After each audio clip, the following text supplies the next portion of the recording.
শুভেচ্ছা, আমন্ত্রণ দুপুরে বাংলাদেশের আয়োজনে। শুরুতেই জানিয়ে দেব শিরোনামগুলো।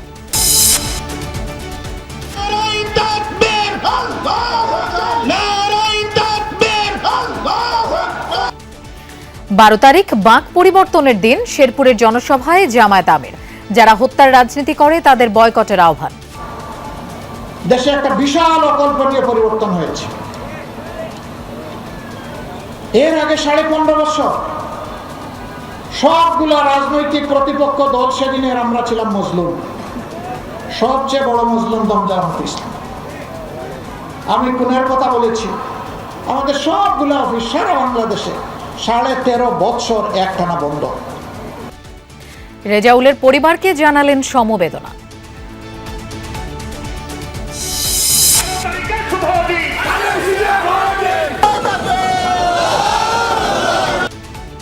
সারা দেশে নির্বাচনী প্রচার তুঙ্গে, প্রার্থীরা তুলে ধরছেন নানা পরিকল্পনা। দীর্ঘ সময় পর ভোট দেওয়ার অপেক্ষায় মানুষ, বললেন মির্জা ফখরুল। কিছু লোক থাকবে এই দুষ্টামি করতে, কিন্তু আমি মনে করি না এইবারকার নির্বাচন কেউ বন্ধ করতে পারবে। প্রতিশ্রুতির ফুলঝুরি নয়, বাসযোগ্য ঢাকা চান নগরবাসী। পরিকল্পনা আছে, দাবি বিএনপি, জামায়াত সহ দলগুলো। স্যাটেলাইট শহরের মতো পরিণত করা, যেখানে একটা শহরের সব সুযোগ সুবিধাগুলো পাওয়া যায়, যাতে মানুষকে ঢাকা মুক্তি হতে না হয়। নির্বাচিত হতে পারি, এই সমস্যাগুলোকে 17 বছর তো যেটা হয় নাই, 17 দিনে পারবো না, তবে 17 মাসের মধ্যে শেষ করতে পারবো ইনশাআল্লাহ। নির্বাচন করতে পারবেন না কুমিল্লা 4-এর মঞ্জুরুল আহসান মুন্সি ও 10 আসনের গফুর ভূঁইয়া। ভোট করতে বাধা নেই মোবাশ্বের আলমের।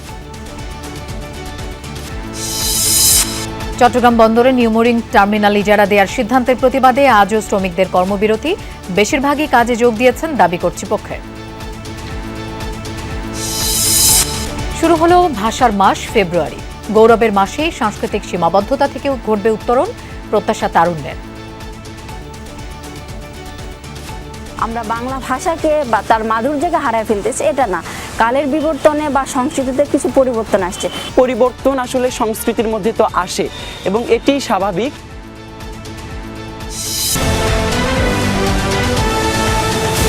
দেখছিলেন শিরোনামগুলো। এছাড়াও দেশ বিদেশের আরো খবর নিয়ে দুপুরে বাংলাদেশে আপনাদের সঙ্গে থাকছি আমি মৌসুমী আহমেদ লোপা। দর্শক, শেরপুরের জনসভায় এই মুহূর্তে বক্তব্য রাখছেন জামায়াতের আমির ডাক্তার শফিকুর রহমান। আমরা সরাসরি সেখানে চলে যাচ্ছি। সবার জন্য পাইকারি জরিমানা, একই বেতন। এই সেনাবাহিনীর লোকের এখানে দাঁড়িয়ে আছে, ওখানেও আছে। একটা মাত্র পেশা, যেখানে ঢুকার সময় ক্যাডেট হিসাবে শপথ করে ঢুকে যে আমার দেশটা জাতিটাকে রক্ষা করার জন্য আমি জীবন দিব। আর কোন পেশা এই শপথ নেই। তো তাদের সাথে আপনি কোন পেশাকে তুলনা করবেন? তাদের তুলনা তাদের সাথে, অন্য কারোর সাথে নয়। পুলিশের লোকরা রাত নাই দিন নাই 24 ঘন্টা একাকার, তাকে আপনি দিবেন ফকির গুল্লির বেতন। তো সে মর্যাদা নিয়ে, সম্মান নিয়ে, তার পরিবার নিয়ে বাঁচবে কেমন? এইরকম যে পেশার যতটুকু ওজন, সে পেশা অনুযায়ী ইনশাল্লাহ বেতন এবং ভাতা সুবিধাদি সহ সকল কিছু সমন্বয় করা হবে, যাতে সম্মানের সাথে, তৃপ্তির সাথে তারা গর্বিত নাগরিক হিসাবে নিজের সমস্ত যোগ্যতা উজাড় করে দেশকে সার্ভিস দিতে পারে। আর যারা চাঁদাবাজি করে, তাদের ভয়ের কোনো কারণ নাই। তারা আমাদের সন্তান, ওটা ছেড়ে দিবে। যার হক এনেছে পারলে তাকে ফেরত দেবে, তওবা করবে, মাপ চাইবে। তারপরে তাদেরকেও শিক্ষা দেব, তাদের হাতে প্রশিক্ষণ তুলে দেব, কাজ তুলে দেব। ইনশাআল্লাহ সবাই মিলে আমরা দেশ করব। সেই দেশটাই আমরা গড়তে চাই। আপনারা আমাদের জন্য দোয়া করবেন। এই কাজে কেউ আমাদেরকে বাধা দিয়ে থামাতে পারবে না। মাথা গরম কি জন্য লোকদের হয়েছে জানি তো। আজকে যুবকরা সিদ্ধান্ত নিয়ে ফেলেছে, 5-5টা পাবলিক বিশ্ববিদ্যালয়ে তাদের রায়ের মাধ্যমে জানিয়ে দিয়েছে তারা কি চায়, কাকে চায়। মায়েরা আওয়াজ দিয়ে বলছে যে আমরা এই জোট, এই দলকে চাই। এটা তাদের অপরাধ নয়। আমি একটা কথা বলেই শেষ করছি। একজন বোন তার পছন্দের পোশাক পরে, একটু খোলামেলা, তিনি রাস্তায়, সাংবাদিক বন্ধু প্রশ্ন করেছেন আপনি কারে চান আগামী দিনের ক্ষমতায়? তিনি বলছেন জামাত। কেন? বলে যে জামাত আসলে দেশটা ঠিক হবে। তাইলে তো আপনি এই পোশাক পরতে পারবেন না। কয় যে পরবো না। কয় আপনাকে তো শালীন পোশাক পরতে হবে। পরবো। এরপরে জিজ্ঞেস করেছে জামাতের কোন জিনিসটা আপনার ভালো লাগে? কয় জামাতই আমার ভালো লাগে। মাথা তো ওইখানে গরম হয়েছে, গরমের কারণ তো ওই জায়গা। মা বোনদেরকে বিভিন্ন জায়গায় জিজ্ঞেস করা হয় কারে ভোট দিবেন? হয়তো সে তার পছন্দ মতো বললো যে আমি দাঁড়িপাল্লায় ভোট দিব। কেন দিবেন? কয় যে এখানে আমার ইজ্জত নিরাপদ থাকবে। তো আপনি মাথা গরম করে কি করবেন? আপনিও মাকে সেই ইজ্জত দেন, তাহলে তারা আপনাকেই ভালোবাসবে, সমর্থন করবে। আপনি বেইজ্জত করবেন আর জোর করে আমার মায়ের সমর্থন নেবেন। আপনি কি আমার মায়ের জাতিকে বোকা ভাবছেন নাকি?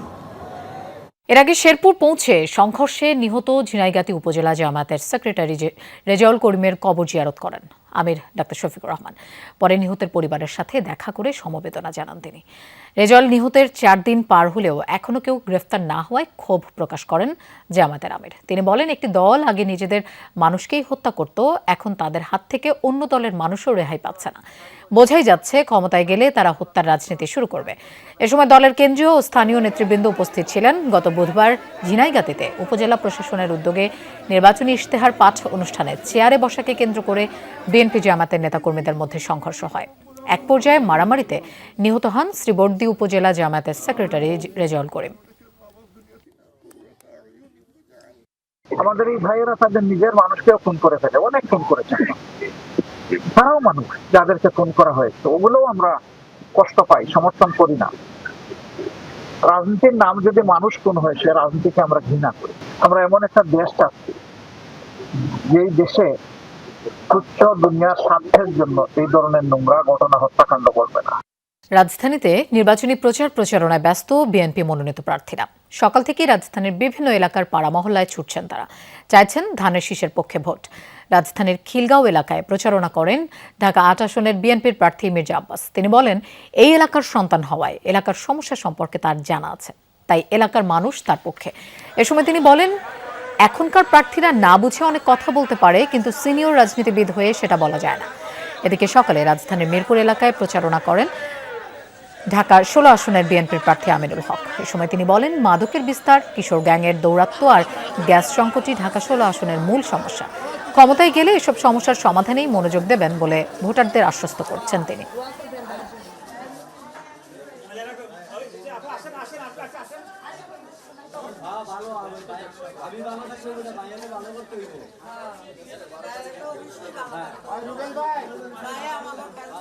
যারা জনগণের উন্নয়ন দেখতে চায় না, দেখতে পারে না, তারা আমার সঙ্গে প্রতিহিংসামূলক আচরণ করতে গিয়ে জনগণের উপর অবিচার করছে। আমার এলাকা একটি সুন্দর একটা এলাকা, ভালো একটি এলাকা। এটাকে বিগত দিনে আওয়ামী লীগ একেবারে সব দিক থেকে ধ্বংস করে দিয়েছে। এই সিন্ডিকেট ব্যবসায়ীদেরকে বন্ধ করে দিয়ে যাতে সাধারণ মানুষ যাতে সত্যিকার অর্থেই সরকারের পক্ষ থেকে গ্যাসের সংযোগটি যাতে ঘরে ঘরে পায়, সেই বিষয়গুলো আমরা নিশ্চয়তা প্রদান করার সর্বাত্মক চেষ্টা করব। সময়ের সাথে পাল্লা দিয়ে বাড়ছে নির্বাচনী প্রচার, গণসংযোগ। দেশজুড়ে ব্যস্ত সময় পার করছেন বিভিন্ন দল ও স্বতন্ত্র প্রার্থীরা। সকাল থেকেই কর্মী সমর্থকদের নিয়ে নিজ নিজ নির্বাচনী এলাকা চষে বেড়াচ্ছেন প্রার্থীরা। প্রতিটি অলিগলিতে ভোটারদের দাঁড়ে দাঁড়িয়ে গিয়ে ভোট চাইছেন তারা। কাছে টানতে দিচ্ছেন নানা প্রতিশ্রুতি, আশ্বাস। নির্বাচিত হলে উন্নয়নের পরিকল্পনাও তুলে ধরেন প্রার্থীরা। ভোটাররা চাইছেন যোগ্য প্রার্থী এবং ভোটের শান্তিপূর্ণ পরিবেশ। কোথাও কোথাও পরস্পরের বিরুদ্ধে আচরণবিধি লঙ্ঘনের অভিযোগও করছেন প্রার্থীরা। অনাকাঙ্ক্ষিত ঘটনা এড়াতে তৎপর আইন শৃঙ্খলা বাহিনী।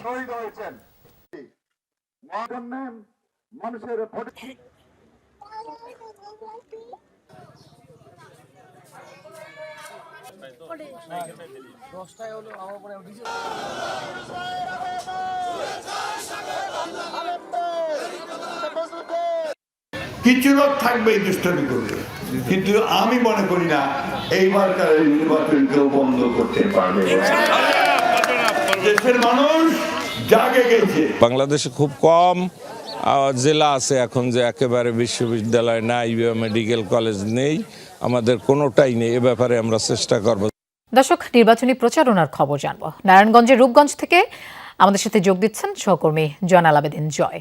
জয়, গণসংযোগে ভোটারদের কি কি প্রতিশ্রুতি দিচ্ছেন প্রার্থীরা একটু জানতে চাই। বাংলাদেশ জাতীয়তাবাদী দল থেকে ধানের শেষ প্রতীকে যিনি নারায়ণগঞ্জ এক আসনে নির্বাচন করছেন, তিনি দলটির কেন্দ্রীয় নির্বাহী কমিটির সদস্য মোস্তাফিজুর রহমান দীপু।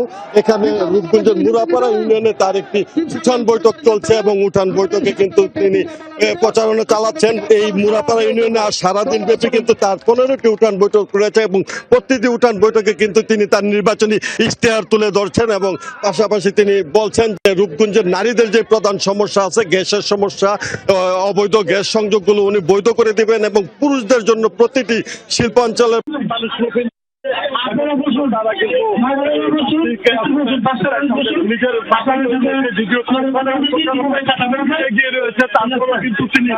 তিনি কিন্তু দিন রাত চষে বেড়াচ্ছেন।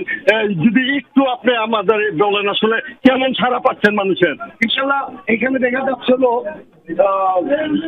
ধানের শীষে জোয়ার বলছে, মানুষ হাজার হাজার মানুষ সবাই রাস্তায় নেমে যাচ্ছে, আপনারা দেখতে পারেন।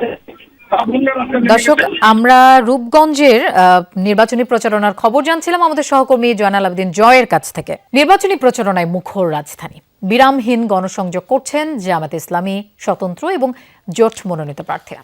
সকালে গণসংযোগ শুরুর আগে কথা বলেন 11 জোট মনোনীত প্রার্থী নাসিরউদ্দিন পাটোয়ারি। পেশি শক্তি অর্থনৈতিক দৌরাত্ম্যের নির্বাচন ব্যবস্থা ভাঙার আহ্বান জানান তিনি। এর আগে নির্বাচনী কার্যালয় উদ্বোধন করেন পাটোয়ারি।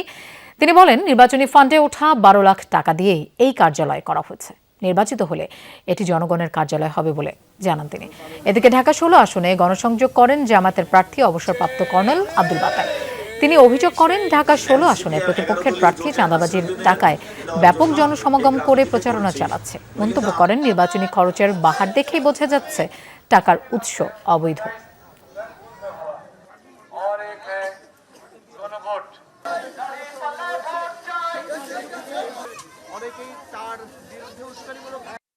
আমরা ইনশাল্লাহ ঢাকা 8-এ একটি নিরাপদ নগরী গড়ব, যাতে হলো আর কোনো উসমান হাদি ভাইকে আমাদের হারাতে না হয় বা কোনো রাজনৈতিক হত্যাকাণ্ডের কেউ শিকার না হতে হয়। ব্যবসায়ী ভাইদের নিরাপদে ব্যবসা করার জন্য আমরা দখলমুক্ত, চাঁদামুক্ত, সন্ত্রাসমুক্ত আমরা একটা ব্যবসায়ী নগরী গড়ব। আমরা শাসক হব না, আমরা সেবক হব। আমরা শুধু নির্বাচন কেন্দ্রিক নয়, আমরা সারা বছর সবসময়, আমরা যখন খুব দুঃসময় পার করেছি তখনও আমরা সাধারণ মানুষের পাশে ছিলাম। দর্শক, আমরা আবারও সরাসরি নির্বাচনী প্রচারণার খবর জানবো। উত্তরা থেকে আমাদের সাথে যোগ দিচ্ছেন সহকর্মী আলামিন হক অহন। অহন, কেমন দেখছেন নির্বাচনী প্রচারণা, আর প্রার্থীরা কি কি ধরনের প্রতিশ্রুতি দিচ্ছেন ভোটারদের? প্রচারণার সুযোগ আর 9 দিন পাবেন, যে কারণেই প্রতিশ্রুতির যতটাই দেয়া যায়, যতটা ভোটারদেরকে কাছে টানানো যায় এই 9 দিনের মধ্যে ততটাই লাভ। যে কারণে জোর কদমে প্রচারণা চলছে। আমি ঢাকার বেশ কয়েকটি আসন ঘুরে এখন ঢাকা 18-র এই উত্তরায় আছি। এটি 8 নম্বর সেক্টর। এখানে সাধারণত উচ্চবিত্তদের বসবাস এই অঞ্চলে। এখানে যে কারণেই সমস্যা যেগুলো আছে সেগুলো সমাধান সাধারণত রাস্তা প্রশস্ত করা যায় কিনা এমনের প্রতিশ্রুতি দিচ্ছিলেন। যদিও এখন দুপুর হওয়ার কারণেই প্রার্থীরা ঘরে ফিরেছেন, কেউ কেউ নামাজের বিরতি নিয়েছেন, কিন্তু সাধারণ মানুষ যারা আছেন চায়ের আড্ডায় তারা কথা বলছিলেন নানান সমস্যা, নানান প্রতিশ্রুতির কথা ভোট এলেই শোনেন, কিন্তু শেষ পর্যন্ত সেগুলো বাস্তবায়ন করেন বা কে, সেই প্রশ্ন তারা তুলেছেন এবং বলেছেন নাগরিক যে সমস্যা, বিশেষ করে এই অঞ্চলে ফুটপাত দখল করে দোকানপাট যে দেয়া হয় সেই বিষয়ে তারা কথা বলছেন। এবং উত্তরার মূল সড়কে যেমন ফুটপাতগুলো দখল হয়ে গেছে এবং অলিতে গলিতেও ফুটপাতগুলো দখল হয়ে গেছে, দোকানপাট বসেছে যত্রতত্র, নাগরিক যে সুবিধা সেটি নেই, হাঁটার জায়গা পর্যন্ত নেই, সেই ব্যবস্থা বা কারা করবেন। এবং আমরা দেখেছি দীর্ঘ 16-17 বছর কিংবা স্বাধীনতার পরে এখন পর্যন্ত এই ফুটপাতগুলো নিয়ে যে সমন্বিত ব্যবস্থাপনা সেটি হয়নি। সাধারণ নাগরিক কিংবা ভোটার যারা আছেন তারা সেই কথাই বলছিলেন, সুস্থভাবে বাঁচার জন্য বিশেষ করে রাজধানীতে যে পরিমাণ বায়ু দূষণ হচ্ছে সেটি বা কে ঠেকাবে। অর্থাৎ নাগরিক জীবনমান উন্নয়নের জন্য যা করা দরকার ভোটাররা তাই চাইছেন, আবার প্রতিশ্রুতিও সেইগুলো দিচ্ছেন। এখন দেখা যাক নির্বাচিত হলে কতটা বাস্তবায়িত করেন সেই প্রতিশ্রুতিগুলো। লোপা।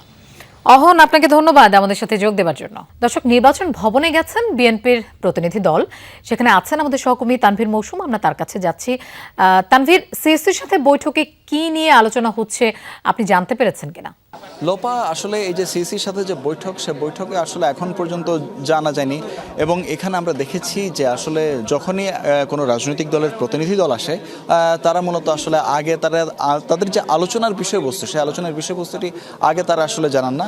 তবে তারা যখন পরবর্তীতে বৈঠকটি শেষ হওয়ার পর সাংবাদিকদের সাথে কথা বলবেন, তখন নিশ্চয়ই ব্যাপারে হচ্ছে আমরা বিস্তারিত জানতে পারবো। তবে একটি বিষয় হচ্ছে যে যেহেতু নির্বাচনের আগ মুহূর্তে, নির্বাচনের আর খুব বেশি সময় বাকি নেই, একেবারেই কাছে এসেছে এই নির্বাচনের সময়টি, সেহেতু আমরা দেখেছি যে আসলে এখন বেশ কিছু ঘটনা কিন্তু ঘটছে। এই ঘটনাকে সামনে রেখেই কিন্তু প্রতিটি রাজনৈতিক দলের প্রতিনিধি যারা আছে, একটি করে প্রতিনিধি দল আসছেন নির্বাচন কমিশনে। তারা তাদের পর্যবেক্ষণ, তারা তাদের যে অভিযোগ আশঙ্কার কথা, সেগুলো কমিশনকে জানাচ্ছেন এবং সেই অনুযায়ী কমিশন ব্যবস্থা নেওয়ার চেষ্টা করেছেন। আমরা দেখেছি যে এর আগে নির্বাচন কমিশনার আনোয়ারুল ইসলাম সরকার যেমনটি বলেছিলেন যে এই নির্বাচন নিয়ে আসলে তাদের মধ্যে কোনো শঙ্কা নেই। বিভিন্ন রাজনৈতিক দল তাদের কাছে এসে যে ব্যাপারগুলো বলছেন, সে ব্যাপারগুলোর কমিশনকে আরও সমৃদ্ধ করছে এবং সেই তাদের যে রাজনৈতিক দলের যে মতামতগুলো রয়েছে, যে কথাগুলো রয়েছে, সে অনুযায়ী কিন্তু ব্যবস্থাও তারা নিচ্ছেন, এমনটি কিন্তু জানিয়েছিলেন আনোয়ারুল ইসলাম সরকার। এবং আমরা দেখেছি যে তারই ধারাবাহিকতায় বিএনপি কিন্তু এর আগেও বেশ কয়েকবারই এসেছিল এবং তারা দেখেছি যে আমরা বিএনপি প্রবাসী ভোটারদের নিয়ে তাদের বেশ কিছু প্রস্তাবনা ছিল, সেই প্রস্তাবনাগুলো তারা কিন্তু দিয়েছিল এবং কিছু কিছু প্রস্তাবনা আমরা দেখেছি যে পরবর্তীতে নির্বাচন কমিশন সেগুলোকে বাস্তবায়ন করে। যেমন পোস্টাল ব্যালট নিয়ে বেশ কিছু প্রস্তাবনা ছিল বিএনপি, যেগুলো বাস্তবায়ন করেছে।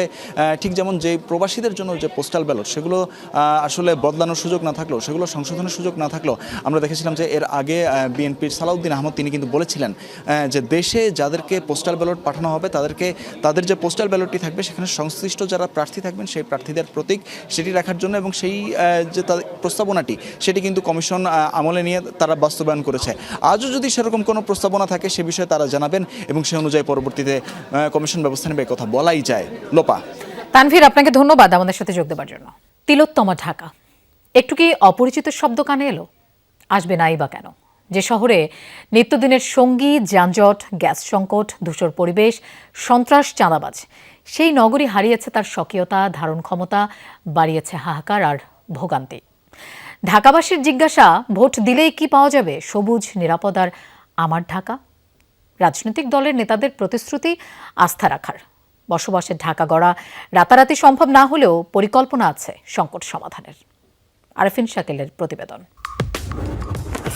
কারো কাছে জাদুর শহর, কারোর কাছে নিজের শহর, কারো রুজি রুটির উৎস। কিন্তু এ শহরকে ভালোবেসেছে কয়জন? স্বাধীনতার পর ডজন ডজন সংসদ সদস্য, মন্ত্রী, মেয়র এ নগরীর দায়িত্ব পেলেও নাগরিক সুবিধার প্রশ্নে জনতার কাঠগড়ায় প্রায় সবাই। বরং দিনে দিনে ঢাকা হারিয়েছে তার ঐতিহ্য, সাংস্কৃতিক চরিত্র। একসময়ের উৎসব পার্বণের নগরীতে মানুষ মেতে থাকত ঘুরি উৎসব, পহেলা বৈশাখ, ৬ ঋতুর আনন্দে। আজ সেই নগরীতে সংকুচিত সংস্কৃতি। শুধু তাই নয়, প্রায় ২৭০ বর্গ কিলোমিটারের নগরীর ২ কোটির বেশি মানুষের জন্য নেই খেলার মাঠ, উন্মুক্ত জলাশয়ের। একটি পরিকল্পিত শহরে প্রতি একরে সর্বোচ্চ ১০০ থেকে ১২০ জন বসবাস করার কথা থাকলেও ঢাকায় সংখ্যাটা ৪০০ থেকে ৫০০ জন। প্রতিদিন যানজটে নষ্ট হয় ৫০,০০০ কর্মঘণ্টা। অল্প বৃষ্টিতে নগরীর সড়কে চালাতে হয় নৌকা। গ্যাস, বিদ্যুৎ, পানির সংকট তো নিত্যদিনের। নাগরিক সুবিধা যেন সেই প্রবাদের মতো কাজের গরু কেতাবে আছে, গোয়ালে নেই। রাস্তায় বের হলে আমি যেন নিরাপদে বাসায় ফিরতে পারি, বা বাসা থেকে যেন আমি আমার কর্মস্থলে নিরাপদে পৌঁছাইতে পারি, সেই সাথে আমরা আমাদের যানবাহন সুবিধাগুলো ভালোভাবে চাচ্ছি। যে গ্যাস যেন ভালোভাবে চলে, কারেন্ট যেন ভালোভাবে আইবে, যেন দেখা যায় দেশের মধ্যে ভালো উন্নত হয়, এটাই আর কি আশা। আর দেশে সন্ত্রাস, ছাদাবাজ এগুলো যাতে না থাকে। আর ১০ দিন পর আবারও প্রতিনিধি নির্বাচন করবে এদেশের মানুষ। রাজধানীর ১৫টি আসনে ১.৫ শতাধিক প্রার্থী লড়বেন মানুষকে সেবা করতে। প্রতিদিনই ভোট চাইতে গিয়ে দিচ্ছেন প্রতিশ্রুতিও, কিন্তু দল হিসেবে তাদের পরিকল্পনা কি? রিং রোড করা অথবা এলিভেটর যেটা আছে সেটাকে, যে অনেকগুলো পরিকল্পনা আছে। উপজেলা পর্যায়ে যে শহরগুলো আছে সেগুলোকে স্যাটেলাইট শহরের মতো পরিণত করা, যেখানে একটা শহরে সব সুযোগ সুবিধাগুলো পাওয়া যায়, যাতে মানুষকে ঢাকামুখী হতে না হয়। বিএনপির পক্ষ থেকে যানজট কমাতে মনোরেল, রিং রোড, জলাবদ্ধতা নিরসনে খাল খনন, সামাজিক সন্ত্রাস রোধে অতীতের মতো কঠোর অবস্থান সহ নানা রকম পরিকল্পনার কথা জানাচ্ছেন তারেক রহমান। নেতারা বললেন, সব সংকট রাতারাতি পরিবর্তন সম্ভব না হলেও সমাধানে আছে নানামুখী পরিকল্পনা। বিএনপি দল হিসেবে যেটা করবে সেটা অলরেডি বিএনপি তাদের ম্যানিফেস্টো দিয়ে দিচ্ছে। নির্বাচিত হতে পারি, এই সমস্যাগুলোকে 17 বছর যেটা হয় নাই 17 দিনে পারবো না, তবে 17 মাসের মধ্যে শেষ করতে পারবো ইনশাল্লাহ। ঢাকা নিয়ে বিশদ পরিকল্পনা রাখা হচ্ছে তাদের দলীয় ইশতেহারে, যা চলতি সপ্তাহে ঘোষণার কথা রয়েছে। আরেফিন শাকিল, যমুনা নিউজ, ঢাকা। আপিল বিভাগেও প্রার্থিতা ফিরে পেলেন না কুমিল্লা 4-এর মঞ্জুরুল হাসান মুন্সি এবং 10 আসনের প্রার্থী আব্দুল গফুর ভূঁইয়া। আপিলেও খারিজ হয়ে গেছে প্রার্থিতা ফিরে পাওয়ার আবেদন। তাই কুমিল্লা 10 আসনে নির্বাচনে বাধা নেই বিএনপি প্রার্থী মোবাশ্বের আলমের। সকালে প্রধান বিচারপতির নেতৃত্বাধীন আপিল বিভাগ এই আদেশ দেন। ত্রয়োদশ জাতীয় সংসদ নির্বাচনে কুমিল্লা 4 আসনে বিএনপি মনোনীত মঞ্জুরুল হাসান মুন্সির প্রার্থিতা ফিরে পেতে করা লিভ টু আপিল খারিজ করে দেন আপিল বিভাগ। এর ফলে এই নির্বাচনে তার অংশ নেওয়ার আর সুযোগ নেই বলে জানিয়েছেন আইনজীবীরা। এর আগে মঞ্জুরুল হাসান মুন্সির প্রার্থিতা অবৈধ ঘোষণা করেন হাইকোর্ট। সেই আদেশের বিরুদ্ধে তিনি আপিল করেন। অন্যদিকে কুমিল্লা 10 আসনে ধানের শীষ প্রতীকের প্রার্থী মোবাশ্বের আলম ভূঁইয়াকে নির্বাচনে অংশগ্রহণের অনুমতি দেওয়া হয়েছে। তবে একই আসনের প্রার্থী আব্দুল গফুর ভূঁইয়ার প্রার্থিতা ফিরে পেতে করা আবেদন খারিজ করে দিয়েছেন আপিল বিভাগ। ফলে তিনিও নির্বাচনে অংশ নিতে পারছেন না। ঋণ খেলাপিরা যতই শক্তিশালী হোক না কেন, তারা আর পার পেতে পারবে না। সারা বাংলাদেশের মানুষকে এই আহ্বানটা জানাবো, ঋণ খেলাপি, ব্যাংক ডাকাত, দুর্নীতিবাজ, চাঁদাবাজদের জন্য আমরা পরবর্তী বাংলাদেশ জাহান্নাম বানিয়ে দেব ইনশাআল্লাহ। জনাব গফুর ভূঁইয়া সাহেব ওনার যে অ্যাপিলটা ছিল, হাইকোর্ট ডিভিশনও রিট পিটিশন নামঞ্জুর করেছেন এবং আপিল বিভাগে আপিলটিও নামঞ্জুর হয়েছে। ফলে গফুর ভূঁইয়া নির্বাচন করতে পারছেন না। ষড়যন্ত্রমূলকভাবে আমিরের এক্স অ্যাকাউন্ট হ্যাক করা হয়েছে। যারা এই চক্রান্ত করেছে তারা অনেকদিন থেকে এই প্রস্তুতি নিয়েছে। এই চক্রান্তের সাথে বিশেষ একটি দল জড়িত বলে গভীর আশঙ্কা প্রকাশ করেছেন জামায়াতে ইসলামের মিডিয়া বিভাগের প্রধান এহসানুল মাহবুব জুবায়ের। সকালে জামায়াত আমিরের এক্স হ্যান্ডেল হ্যাকের বিষয়ে এক সংবাদ সম্মেলনে এসব মন্তব্য করেন তিনি। জানান, আইনি পদক্ষেপ নিচ্ছে জামায়াত ইসলামী। অভিযোগ করেন, জামায়াতের ভাবমূর্তি ক্ষুণ্ণ করতেই এই কাজটি করা হয়েছে। এ ঘটনায় বিশেষ দলটির গভীর ষড়যন্ত্র ও চক্রান্ত রয়েছে। এর আগে শনিবার বিকেলে ডাক্তার শফিকুর রহমানের এক্স হ্যান্ডেল আইডি হ্যাক হয়। এরপর দেখা যায় অপ্রত্যাশিত একটি পোস্ট। ঘটনার পরপরই আইডি উদ্ধারে তৎপর হয় জামায়াতের সাইবার টিম। বিকেল 5টার কিছু পরে আইডি উদ্ধার করা সম্ভব হয়। অপপ্রচার থামাতে প্রশাসনের সহযোগিতা চেয়ে হাতিরঝিল থানায় জিডি করেছে দলটি।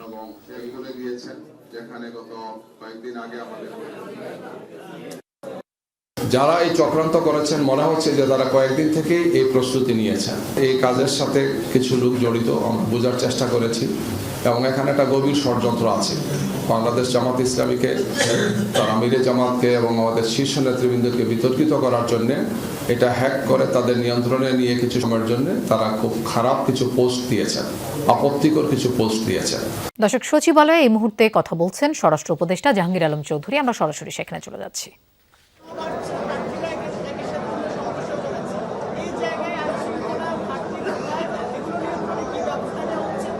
এখন আপনারা দেখেন, এখন হলো যে নির্বাচনকালীন যে সহিংসতাগুলি হচ্ছে, এটা হচ্ছে কিন্তু অনেক সময় নিজেদের দলের ভিতরে।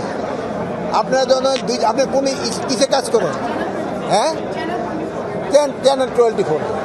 চ্যানেল 24 থেকে আমরা তো বলছি যে একজন প্রতিনিধি আসবে, তখন আপনারা 2 জন প্রতিনিধি চলে আসছেন। একজনে বলছেন ভাই আপনি চলে যাবেন, পরে আপনি বলছেন না আমিও চ্যানেল প্রতিনিধির পরিচিত। আপনারা হয়তো 2 জনেই মারামারি শুরু করে দিচ্ছেন। এই ধরনের সমস্যাটা হচ্ছে, নিজেদের ভিতরে সমস্যা হচ্ছে, প্লাস পার্টির ভিতরেও সমস্যা হচ্ছে। এইগুলি ক্ষেত্রে আপনারা একটু সবাই একটু জনসচেতনতা বাড়াবেন। যে এত কথা কয়ে যাবে, এত জনসচেতনতা বাড়াবেন, ওইটা কমে। আর ইলেকশনকালীন সময়ে পরিস্থিতি যেন পুরাটা শান্ত থাকে, এই জন্য যত ধরনের ব্যবস্থা নেওয়ার আমরা নিচ্ছি।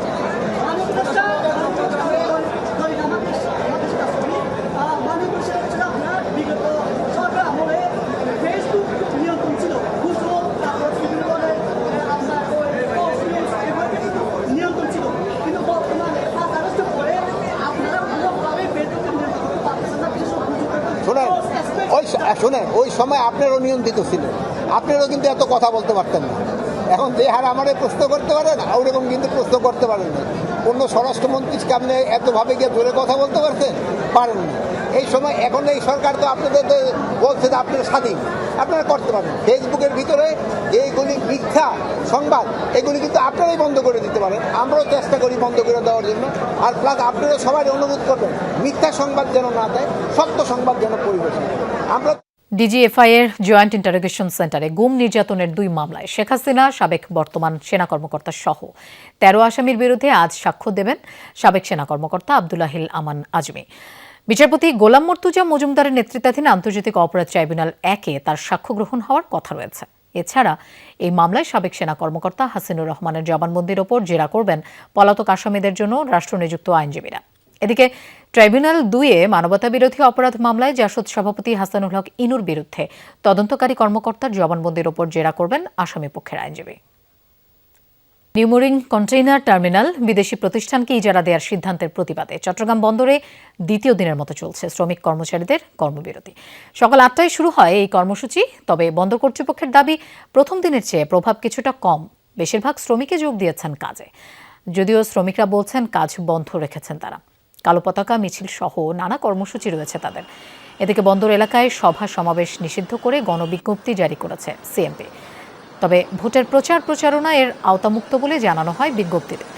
এর আগে নিষেধাজ্ঞা উপেক্ষা করে বন্দরের কার্যক্রমে অস্থিরতা তৈরির দায়ে 4 শ্রমিককে চট্টগ্রাম বন্দর থেকে পানগাঁও বন্দরে বদলি করা হয়েছে। একই সাথে কর্মবিরতির কারণে ক্ষয়ক্ষতি নিরূপণে 6 সদস্যের কমিটি গঠন করেছে বন্দর কর্তৃপক্ষ। নিউমোরিং কন্টেইনার টার্মিনাল ডিপি ওয়ার্ল্ডকে ইজারা দেওয়ার সিদ্ধান্তের প্রতিবাদে শনিবার 8 ঘণ্টা কর্মবিরতি পালন করে শ্রমিকরা। যে অবস্থা, কারণ আমাদের পেটটা কেমনে চলবে, আমরা কেমনে চলবো, আমরা তো শ্রমিক। বন্দরে যদি 1 মাস 1.5 মাস যদি কিনে আন্দোলন চলে, আমাদের কোনো সমস্যা যদি মাসিক টাকা দিয়ে দিত, যেহেতু আমরা দৈনিক কাজ করি, গাড়ির চাকা না ঘুরলে আমরা পেটে ভাত জুটবে না। একটা সুস্থ সমাধান করে দেখ, যাক হেরাও চলুক, আমরাও চলি। স্পষ্ট নির্দেশনা আছে, আমরা আইন শৃঙ্খলা রক্ষার্থে, বন্দরের কার্যক্রম রক্ষার্থে যে কোনো ধরনের আইনগত ব্যবস্থা নিতে বাধ্য থাকবো। কুখ্যাত যৌন নিপীড়ক জেফ্রি অ্যাপস্টেইনের সাথে সরাসরি যোগাযোগ ছিল ভারতের প্রধানমন্ত্রী নরেন্দ্র মোদীর। এই অপরাধীর পরামর্শে 2017 সালে ডোনাল্ড ট্রাম্পকে খুশি করতে ইসরায়েল সফরে নাচ গানও করেছিলেন তিনি। মার্কিন বিচার বিভাগের প্রকাশিত আলোচিত অ্যাপস্টেইন নথিতে উঠে এসেছে চাঞ্চল্যকর এই তথ্য। কুখ্যাত অপরাধীর সাথে মোদীর সম্পর্ককে ভারতের জাতীয় লজ্জা আখ্যা দিয়ে তোপ দাগছে বিরোধী দলগুলো। অন্যদিকে নথিতে মোদী সম্পর্কিত তথ্যগুলোকে ভিত্তিহীন আখ্যা দিয়েছে দিল্লি সরকার। 2017 সালে ইসরায়েল সফরে গিয়েছিলেন ভারতের প্রধানমন্ত্রী নরেন্দ্র মোদী। 8.5 বছর পর নতুন করে আলোচনায় মোদীর সেই রাষ্ট্রীয় সফর। মার্কিন বিচার বিভাগ প্রকাশিত কুখ্যাত যৌন নিপীড়ক জেফ্রি অ্যাপস্টেইনের নতুন নথিতে ডোনাল্ড ট্রাম্প, বিল গেটসের মতো পশ্চিমা প্রভাবশালীদের পাশাপাশি রয়েছে ভারতীয় প্রধানমন্ত্রী নরেন্দ্র মোদীর নামও। যেখানে এক মেইলে মোদীর ইসরায়েল সফর নিয়ে মন্তব্য করেছেন অ্যাপস্টেইন। দাবি করেছেন তার কাছ থেকে পরামর্শ নিয়ে মার্কিন প্রেসিডেন্টকে খুশি করতে তেল আবিবে গিয়ে নাচ গান করেছেন ভারতের প্রধানমন্ত্রী। অ্যাপস্টেইন দাবি করেন তার সেই পরামর্শ কাজেও লেগেছিল। শুধু এই এক মেইলেই নয়, প্রকাশিত বেশ কয়েকটি নথিতে উল্লেখ রয়েছে ভারতের প্রধানমন্ত্রীর নাম। আর তাই কুখ্যাত অপরাধীর সাথে ঘনিষ্ঠ যোগাযোগের অভিযোগ তুলে মোদীর সমালোচনা করছে বিরোধী দলগুলো। অ্যাপস্টেইনের সাথে তার সম্পর্ককে ভারতের জাতীয় লজ্জা আখ্যা দিয়েছেন কংগ্রেস নেতারা। অ্যাপস্টেইনের ইমেইলে মোদীর ইসরায়েল সফরের তথ্য ছাড়া উল্লেখিত বাকি সব দাবিকে ভিত্তিহীন আখ্যা দিয়েছে ভারতের পররাষ্ট্র মন্ত্রণালয়। আমরা তথাকথিত অ্যাপস্টেইন ফাইল থেকে পাওয়া একটি ইমেইলে দেখেছি যেখানে প্রধানমন্ত্রীর ইসরায়েল সফরের কথা উল্লেখ করা হয়েছে। 2017 সালের জুলাই মাসে তার সরকারি সফরের তথ্য ছাড়াও বাকি দাবিগুলোর একজন দোষী সাব্যস্ত অপরাধীর ভিত্তিহীন মন্তব্য। আমরা তা প্রত্যাখ্যান করছি। বিতর্কিত এ বিষয়ে মোদীকেই সরাসরি নিজের অবস্থান স্পষ্ট করার আহ্বান জানিয়েছে বিরোধী দলগুলো। অ্যাপস্টেইনের সাথে তার কি সম্পর্ক ছিল সেটিও জাতির সামনে তুলে ধরার দাবি তাদের। মোস্তফা মাহমুদ, যমুনা নিউজ। পেরিয়ে গেছে 7 দশকেরও বেশি সময়। বাঙালির অর্জন এখন বিশ্ব দরবারে ছড়াচ্ছে সৌরভ, গৌরব। রক্ত, ত্যাগ আর জীবনের বিনিময়ে অর্জিত বাংলা ভাষা এখন কেবল বাংলাদেশের নয়, বরং গোটা বিশ্বের। তবে মাসের 21 তারিখে সীমাবদ্ধ নেই উদযাপন। ফেব্রুয়ারির প্রথম দিন থেকেই চলে স্মরণ বরণ। বাঙালির চেতনায় আবারও ধাক্কা দেয় মর্মবাণী। 21 মানে মাথা নত না করা। ভাষার মাসের শুরুতে আহমেদ রেজা জানাচ্ছেন বাংলা ভাষার গৌরব গাথা। ইংরেজি ক্যালেন্ডারে ফেব্রুয়ারির আগমনী জানান দেয় বাংলার গৌরব গাথা, বাঙালির অর্জনের গল্প। দাম দিয়ে কিনেছি বাংলা। এ মাসেই বাঙালি অর্জন করে অধিকারের প্রথম ধাপ বাংলা ভাষা। স্লোগানে মিছিলে তাজা রক্ত আর জীবনের বিনিময়ে অর্জিত হয় বাংলাদেশের অলংকার, অহংকার। অন্য 11 মাসের থেকে আমার কাছে এই ফেব্রুয়ারি মাসটা অন্যরকম, কারণ এই মাসের আলাদা একটা গৌরব উজ্জ্বল আমাদের ইতিহাস আছে। এই জেনারেশন তো বইয়ে দেখতেছে আসলে যে জায়গাটা, যে গ্রাউন্ড, এখানে আসলে যে অনুভূতিটা, এটা তো বইয়ে পড়লে আসলে ওই জিনিসটা ফিলটা আসে না। আর তো ওই অ্যাটাচমেন্টের জন্য আমি নিয়ে আসছি যে এইটাই আমাদের ইতিহাস। মায়ের ভাষা পেয়েছি, নিজের মতো করে বলতে পারি, এই জন্য এটাকে আলাদা মনে হয়। 52 থেকে 26 দীর্ঘ 74 বছরে এমন রক্তমাখা ইতিহাস আর আত্মত্যাগ গোটা বাংলাকে করেছে গৌরবান্বিত। তাই তো 56,000 বর্গমাইল পেরিয়ে বাংলা ভাষা এখন বিশ্বের এবং বিশ্বের। চিরদূর জয় ওরা আমাদের ভাই, একটা ফড়ি নইলে ঘুমাই থাকে, দেশের জন্য কাজ করার জন্য। বাসায় গিয়ে আমার ছবি আঁকতে ভালো লাগে। সমসাময়িকতার প্রসঙ্গে ভাষার বহমান যাত্রা নিয়ে প্রশ্ন থাকে অনেক, তবে উত্তর একটাই, এসবই আমার ভাষা, আমার বাংলা ভাষা। জেনজি প্রজন্ম এবং 1952 বা তার পরের যে ভাষা, এটা অবশ্যই পরিবর্তন আছে। আমরা বাংলা ভাষাকে বা তার মাধুর্যকে হারায় ফেলতেছি, এটা না। কালের বিবর্তনে বা সংস্কৃতিতে কিছু পরিবর্তন আসছে।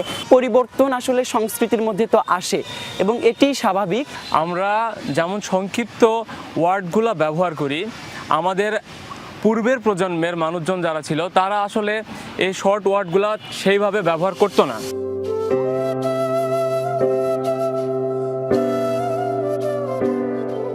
সময় অতিবাহিত হয়, গৌরবের ব্যাপ্তি প্রসার বাড়তে থাকে ক্রমান্বয়ে, যেন হাজার বছর ধরে চলে গৌরবের রিলে রেস।